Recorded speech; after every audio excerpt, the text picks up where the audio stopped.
ভাই আমার, আপনার কি সমস্যা আমাকে বলুন, আপনার সমস্যাকে আমি দূর করিয়া দিব। সেই ব্যক্তি ডাক দিয়া বলতেছে, ভাই আমার সমস্যা বড় করুন। আমার মাথায় চুল নাই, চুল না থাকার কারণে মানুষ আমাকে ঘৃণা করে, মানুষ আমাকে হেলা করে। সমাজের মধ্যে দেখবেন কিছু মানুষের চুল না থাকলে তাকে সাদে মাল নাই বলে টিটকারি করে, করে কি করে না? এরকম আছে না নাই? এরকম ভাবে বনি ইসরায়েলের সেই যুবক যার মাথায় চুল ছিল না, তাকেও মানুষ টিটকারি করত, মানুষ তার সঙ্গে কথা বলতো না, তাকে হেলা করত এবং তাকে হেলা করত। এবং সেই ব্যক্তি অসহায় দরিদ্র ছিলেন। ফেরেশতাকে ডাক দিয়া বলে, ভাই আমার সমস্যা তো বড় করুন, আমার মাথায় চুল না থাকার কারণে মানুষ আমাকে ঘৃণা করে। ফেরেশতা ডাক দিয়া বলে, আমি যদি তোমার এই মাথার চুলগুলোকে জ্বালায় দিতে পারি, তাহলে তুমি আল্লাহ পাকের শুকরিয়া আদায় কি যতদিন থাকবা করে যাবা কিনা? এরকম ভাবে তখন ওয়াদাবদ্ধ করালেন। সেই ব্যক্তি রাজি হয়ে গেলেন। আমার রূপ যদি ভালো হয়ে যায়, আমার মাথায় যদি চুল জ্বালিয়ে যায়, তাহলে যতদিন দুনিয়াতে থাকবো আমি আল্লাহ পাক রব্বুল আলামিনের নিয়ামতের শুকরিয়া আদায় করেই যাব। এই কথা বলে যখন ওয়াদাবদ্ধ করালেন, ফেরেশতা বিসমিল্লাহ বলিয়া তার মাথার মধ্যে হাত বুলায় দিলেন। সঙ্গে সঙ্গে আল্লাহ পাক রব্বুল আলামিন ওই বান্দার চুলকে জ্বালিয়ে দিয়েছেন। সুবহানাল্লাহ। আল্লাহর রাসূল সাল্লাল্লাহু আলাইহি ওয়াসাল্লাম বনি ইসরায়েলের তিনজন যুবকের কথা সাহাবায়ে কেরাম রাদিয়াল্লাহু তাআলা আনহুদেরকে শোনাইতেছেন। ও আমার সাহাবায়ে কেরাম শুনো, বনি ইসরায়েলের জামানায় তিনজন ব্যক্তি ছিলেন, তিনটা রোগে আক্রান্ত এবং অসহায় দরিদ্র ছিলেন। তিনটা ব্যক্তি ছিলেন তিনটা রোগে আক্রান্ত। এক নাম্বার ব্যক্তি ছিলেন কুষ্ঠরোগী আক্রান্ত, আর একজন ব্যক্তি ছিলেন টাক মাথাওয়ালা, তার মাথার মধ্যে কোনো চুল ছিল না। তিন নাম্বার আরেকজন ব্যক্তি ছিলেন, তার দুনো চোখ অন্ধ ছিলেন এবং অসহায় দরিদ্র ছিলেন। মানুষ দেখবেন দুনিয়াতে যখন অসুস্থের মধ্যে মানুষ পড়ে যায়, অভাবের মধ্যে যখন মানুষ পড়ে যায়, তখন দেখবেন মানুষ তখন আল্লাহকে বেশি বেশি স্মরণ করতে থাকে, ঠিক কিনা কোন? এরকম ভাবে ওই বনি ইসরায়েলের তিনজন যুবক অসহায় দরিদ্র ছিলেন এবং তিনটা রোগে আক্রান্ত ছিলেন তিনজন ব্যক্তি। এক নাম্বার ব্যক্তি কুষ্ঠরোগী আক্রান্ত ছিলেন। আল্লাহ পাক রব্বুল আলামিন ওই তিনজন ব্যক্তিকে পরীক্ষা করতে চাইলেন। আল্লাহ পাক রব্বুল আলামিন তাদেরকে পরীক্ষা করার জন্য আল্লাহর পক্ষ থেকে একজন ফেরেশতা পাঠিয়ে দিলেন। মানুষের আকৃতি ধারণ করে একজন ফেরেশতা পাঠিয়ে দিলেন। যাও ওই ফেরেশতা যাও, ওই বান্দাদের কাছে তুমি যাইয়া পরামর্শ নিয়ে আসো। ওই বান্দাদের রোগ যদি আমি ভালো করে দেই, আমি তাদের অভাব যদি দূর করে দেই, তাহলে আমি আল্লাহ পাকের নিয়ামতের শুকরিয়া আদায় মৃত্যু পর্যন্ত করবে কিনা। এই জন্য ফেরেশতাকে আল্লাহ পাক রব্বুল আলামিন মানুষের আকৃতি ধারণ করিয়া ফেরেশতা তাদের কাছে পাঠিয়ে দিলেন। প্রথম যেই ব্যক্তি কুষ্ঠরোগী আক্রান্ত ছিলেন, ওই ব্যক্তির কাছে আয়েশা ফেরেশতা সালাম দিয়েছে, আসসালামু আলাইকুম ওয়া রাহমাতুল্লাহ। ভাই আমার, আপনার কি সমস্যা, আপনার কি সমস্যা আমাকে বলুন, আপনার সমস্যাকে আমি দূর করিয়া দিব। ওই কুষ্ঠরোগী আক্রান্ত ব্যক্তি তো আর তিনি জানে না যে ফেরেশতা আমার সামনে এসেছে, তিনি তো মানুষের আকৃতি ধারণ করে আসছে। ওই ফেরেশতা বান্দাকে ডাক দেয়া বলে, আপনার কি সমস্যা আমাকে বলুন, আমি আপনার সমস্যাকে দূর করিয়া দিব। এই কথা যখন বললেন, তখন ওই কুষ্ঠরোগী আক্রান্ত ব্যক্তিটা বলতেছে, ভাই আমার সমস্যা তো বড় করুন, আমার সমস্যা বড় করুন। আমার কুষ্ঠরোগী হয়েছে, আমার কুষ্ঠরোগী হওয়ার কারণে মানুষ আমাকে ঘৃণা করে, মানুষ আমাকে হেলা করে, মানুষ আমার সঙ্গে কথা বলে না, মানুষ আমাকে তিরস্কার করে, মানুষ আমার সঙ্গে মিশে না। শুধু তাই নয়, আমি আবার অসহায় দরিদ্র গরিব, আমার সংসারও আমি ঠিক মতে চালাইতে পারি না। ফেরেশতা ডাক দিয়া বলে, ভাই আমার, আপনার সমস্যা যদি আমি দূর করিয়া দেই, তাহলে আপনি কিয়ামত মৃত্যু পর্যন্ত কি আপনি আল্লাহর শুকরিয়া আদায় করতে পারবেন নাকি? ফেরেশতার কথা শুনে ওই কুষ্ঠরোগে আক্রান্ত ব্যক্তি বললেন, আমার রোগ যদি ভালো হয়ে যায়, দুনিয়াতে যতদিন থাকবো আমি আল্লাহর নিয়ামতের শুকরিয়া আদায় করে যাব। যখন ওয়াদাবদ্ধ করালেন, ফেরেশতা ওয়াদাবদ্ধ করালেন, তিনি রাজি হয়ে গেলেন, আমি যতদিন থাকবো, রোগ যদি ভালো হয়ে যায়, আমি নিয়ামতের শুকরিয়া আদায় করেই যাব। তখন ফেরেশতা আল্লাহর ফজলে বিসমিল্লাহ বলিয়া ওই বান্দার শরীরের মধ্যে হাত বুলাইয়া দিলেন। সঙ্গে সঙ্গে আল্লাহ পাক রব্বুল আলামিন ওই বান্দার কুষ্ঠরোগীকে ভালো করে দিয়েছেন। সুবহানাল্লাহ। শুধু তাই নয়, কুষ্ঠরোগী ভালো হয়ে যাওয়ার পরে ফেরেশতা বান্দাকে ডাক দেয়া বলে, ভাই আমার, আপনি না বললেন আপনি অসহায় দরিদ্র গরিব, আপনাকে আমি কিছু উপকার করতে চাই, কিছু সাহায্য করতে চাই। আপনার কোন ধরনের সম্পদ পছন্দ? যেই সম্পদটা আপনার কাছে বেশি পছন্দ, আমি ওই জিনিসটা দিয়ে আপনাকে সহযোগিতা করব। সেই কুষ্ঠরোগী আক্রান্ত ব্যক্তিটা বলতেছে, ভাই আমার কাছে সবচাইতে বেশি পছন্দনীয় বস্তু হলো উট। উট হলো আমার কাছে সবচাইতে পছন্দনীয় বস্তু। ওই ফেরেশতা আল্লাহর পক্ষ থেকে একটা গর্ভবতী উট নিয়ে আইনা ওই বান্দাকে দিয়ে দিলেন এবং তার জন্য দোয়া করলেন, আল্লাহ পাক যেন তোমার এই উটের মধ্যে আল্লাহ বরকত নাজিল করে দেয়।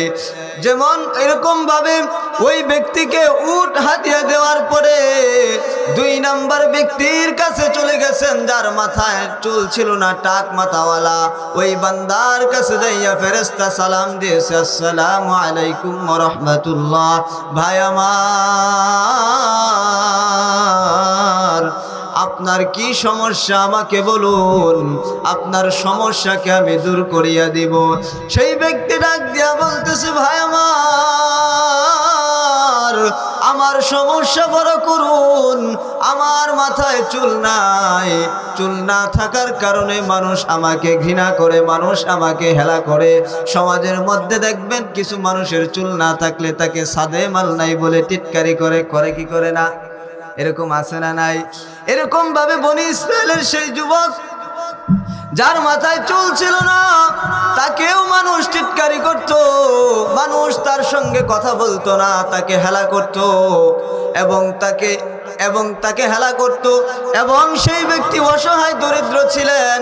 ফেরেশতাকে ডাক দিয়া বলে, ভাই আমার সমস্যা তো বড় করুন, আমার মাথায় চুল না থাকার কারণে মানুষ আমাকে ঘৃণা করে। ফেরেশতা ডাক দিয়া বলে, আমি যদি তোমার এই মাথার চুলগুলোকে জ্বালায় দিতে পারি, তাহলে তুমি আল্লাহ পাকের শুকরিয়া আদায় কি যতদিন থাকবা করে যাবা কিনা? এরকম ভাবে তখন ওয়াদাবদ্ধ করালেন। সেই ব্যক্তি রাজি হয়ে গেলেন, আমার রোগ যদি ভালো হয়ে যায়, আমার মাথায় যদি চুল জ্বালিয়ে যায়, তাহলে যতদিন দুনিয়াতে থাকবো আমি আল্লাহ পাক রব্বুল আলামিনের নিয়ামতের শুকরিয়া আদায় করেই যাব। এই কথা বলে যখন ওয়াদাবদ্ধ করালেন, ফেরেশতা বিসমিল্লাহ বলিয়া তার মাথার মধ্যে হাত বুলায় দিলেন। সঙ্গে সঙ্গে আল্লাহ পাক রব্বুল আলামিন ওই বান্দার চুলকে জ্বালিয়ে দিয়েছেন। সুবহানাল্লাহ। চুল গজানোর পরে ফেরেশতা ডাক দিয়ে বলে, ভাই আমার, আপনি না বললেন আপনি অসহায় দরিদ্র গরিব, আপনার সংসার ঠিক মতো চলে না, আপনাকে আমি কিছু হাদিয়া দিতে চাই। কোন ধরনের সম্পদ আপনার কাছে পছন্দ? যেই সম্পদ আপনার কাছে পছন্দ, যেই জিনিসটা আপনার কাছে পছন্দ, আমি সেই জিনিসটা দিয়ে আপনাকে আমি সহযোগিতা করব। তখন সেই ব্যক্তিটা ডাক দিয়া বলে, ভাই আমার কাছে সবচাইতে বেশি পছন্দনীয় হলো পছন্দনীয় বস্তু হলো গরু। যখন গরুর কথা বললেন, ফেরেশতা আল্লাহর পক্ষ থেকে একটা গর্ভবতী গরু আইনা ওই বান্দাকে হাদিয়া দিলেন এবং তার জন্য দোয়া করলেন আল্লাহ পাক যেন তোমার এই গরুর মধ্যে আল্লাহ বরকত নাজিল করে দেয়। এইভাবে যখন 3 নম্বর ব্যক্তির কাছে চলে গেলেন, ফেরেশতা 3 নম্বর ব্যক্তির কাছে যায় সালাম দিছেন, আসসালামু আলাইকুম ওয়া রাহমাতুল্লাহ। ভাই আমার, আপনার কি সমস্যা আমাকে বলুন, আমি আপনার সমস্যাকে দূর করিয়া দিব।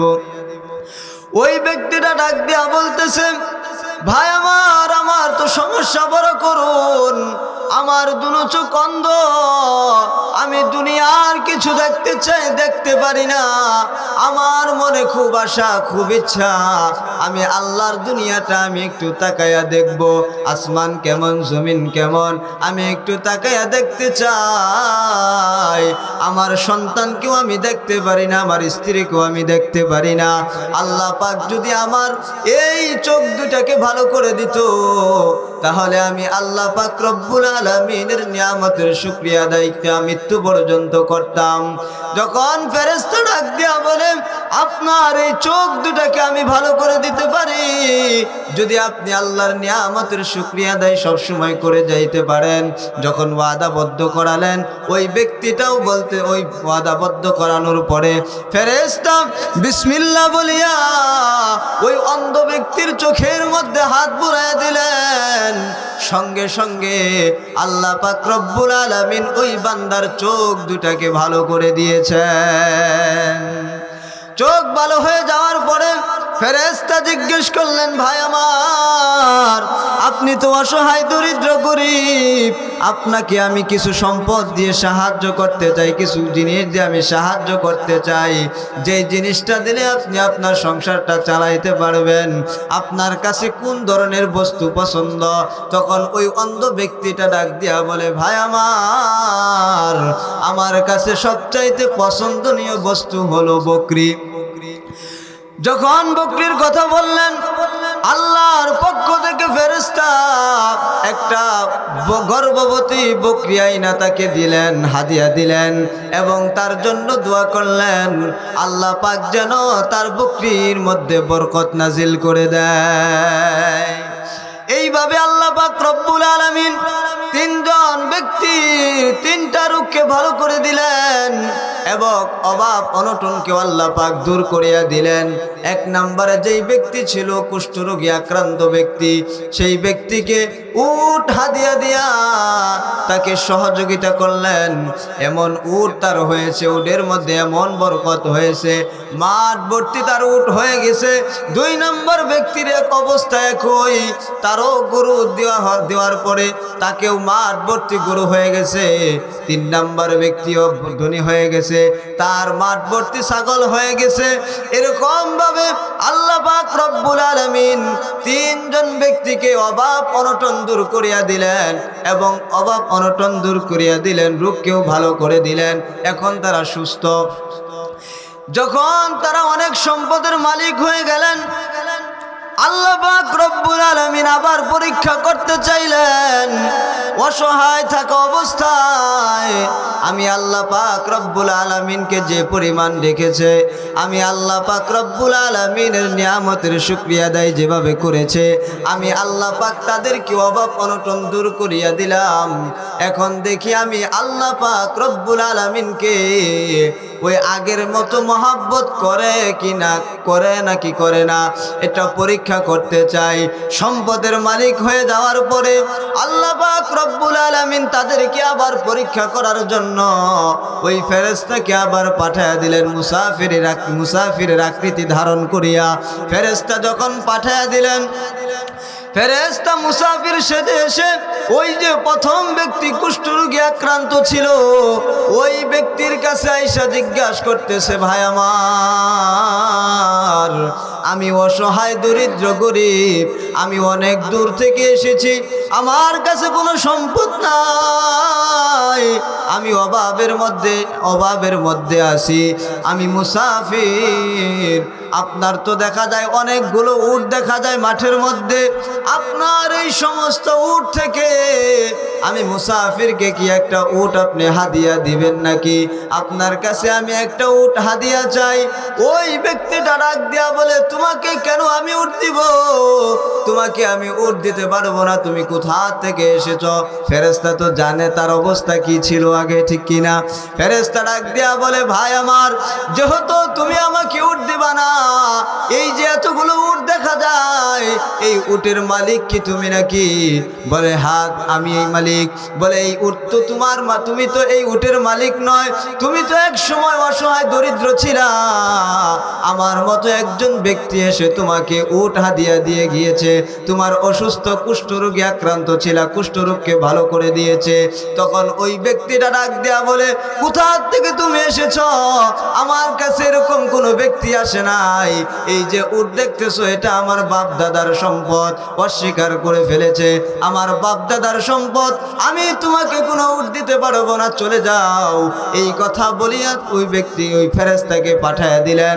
ফেরেশতা দেওয়ার সময় বদদুয়া দিয়ে বললেন, শুনে রাখো, তোমার যদি এই সমস্ত উটের মালিক যদি তুমি হয়ে থাকো, তাহলে তোমার এই উটগুলো টিকে থাকবে, আর যদি এই সম্পদগুলো তোমার না হয়ে থাকে, তাহলে আল্লাহ পাক তোমার এই সম্পদকে ধ্বংস করিয়া দিবে। বদদুয়া দিয়ে যখন চলে গেলেন, চলে যাওয়ার পরে 2 নম্বর ব্যক্তি যিনি টাক মাথাওয়ালা ছিলেন, তাকে তো গরু দিয়ে সহযোগিতা করা হয়েছে, সেও অনেক গরুর মালিক হয়ে গেছে। তার কাছে মুসাফির সেজে যাইয়া তাকে জিজ্ঞেস করতেছে, ভাই আমার, আমি তো মুসাফির, আমি অনেক দূর থেকে এসেছি, আমার কাছে কোনো টাকা নাই, কোনো পয়সা নাই, তোমার এই যে এতগুলো গরু দেখা যায়, তোমার এখান থেকে আমাকে একটা গরু হাদিয়া দিবানি? তুমি যদি একটা গরু হাদিয়া আমাকে দাও, আমি এই গরু দিয়ে আমার বাড়ি পর্যন্ত পৌঁছাতে পারবো। ওই ব্যক্তিটাও ওই কুষ্ঠরোগে আক্রান্ত ব্যক্তি, তার মতো একই জবাব দিয়েছে, তোমাকে আমি কেন উট দিব? এটা আমার সম্পদ, আমার বাপ দাদার সম্পদ। অস্বীকার করে ফেলেছে। যখন অস্বীকার করে ফেললেন, আল্লাহ পাক রব্বুল আলামিনের কাছে ফেরেশতা বরদুয়া দিলেন, এই গরুগুলো যদি তোমার হয়ে থাকে, তাহলে এই সম্পদগুলো মনে রাখবা টিকে থাকবে, আর যদি এই সম্পদগুলো তোমার না হয়ে থাকে, তাহলে এই সম্পদগুলো কিন্তু ধ্বংস হয়ে যাবে। এই কথা বলিয়া বরদুয়া দিয়ে সেই ব্যক্তিটা ফেরেশতা চলে আসলেন। 3 নম্বর ব্যক্তির কাছে যখন গেলেন, 3 নম্বর ব্যক্তির কাছে যাইয়া বলতেছে, ভাই আমার, আমি মুসাফির, অসহায় দরিদ্র, আমি অনেক দূর থেকে এসেছি, আপনি যদি আপনার এই সমস্ত বকরি থেকে যদি আমাকে একটা বকরি হাদিয়া দিতেন, তাহলে এটা বিক্রি করে আমি আমার বাড়ি পর্যন্ত পৌঁছাতে পারতাম, আমার অনেক সহযোগিতা হবে, আমার অনেক উপকার হবে। এই কথা বলিয়া যখন তার কাছে বকরি হাদিয়া চাইলেন, সেই ব্যক্তিটা ডাক দিয়া বলে, ভাই আমার, আপনার বকরি কয়টা লাগবে? আপনার যতগুলো বকরি লাগে আপনি এখান থেকে নিয়ে যেতে পারেন, কারণ এই যে বকরিগুলো দেখতেছেন, এই বকরিগুলার মালিক কিন্তু আমি নই। আমি এক সময় অসহায় দরিদ্র ছিলাম, গরিব ছিলাম, আমার দুনো চোখ অন্ধ ছিল, আপনার মতো এরকম একজন ব্যক্তি এসে আমার এই চোখ দুটাকে ভালো করে দিয়ে গেছে, এমনকি একটা বকরি আমাকে হাদিয়া দিয়ে গিয়েছিল, সেই বকরি থেকে আজকে এতগুলো বকরি হয়েছে। এই সম্পদ থেকে আপনার যতগুলো মনে চায় আপনি এখান থেকে নিয়ে যেতে পারেন। এই কথা বলিয়া যখন ফেরেশতাকে এই কথা যখন বললেন, তখন এটা তো আল্লাহ পাকের নিয়ামতের শুকরিয়া আদায় করলেন, কারণ নিয়ামতের অস্বীকার তিনি করেন নাই। আল্লাহ পাক রব্বুল আলামিন এই যে 3 জন ব্যক্তি 3টা রোগে আক্রান্ত ছিল, অসহায় দরিদ্র ছিল, আল্লাহ পাক তাদের রোগকে ভালো করে দিল, অভাবকেও দূর করে দিল। পরীক্ষা করলেন, 2 জন ব্যক্তি ফেল করলেন। 2 জন ব্যক্তি ফেল করার কারণে আল্লাহ পাক রব্বুল আলামিন ওই বান্দা 2 জন ব্যক্তির দুইজন ব্যক্তিকে আবার আগের মতো ফিরিয়ে দিয়েছেন, তাদেরকে ধ্বংস করে দিয়েছেন।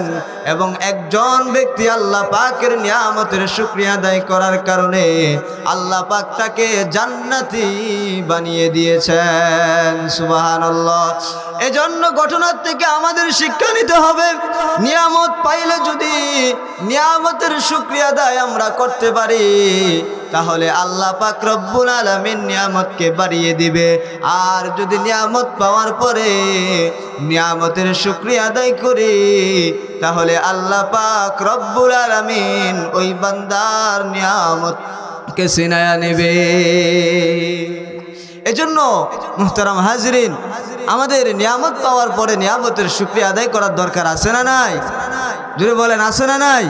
আছে, অবশ্যই আছে। কিন্তু দেখেন আজকের এই জান্নাতের বাগানটা এলাকার মধ্যে যে মাহফিল, এটা আপনাদের জন্য একটা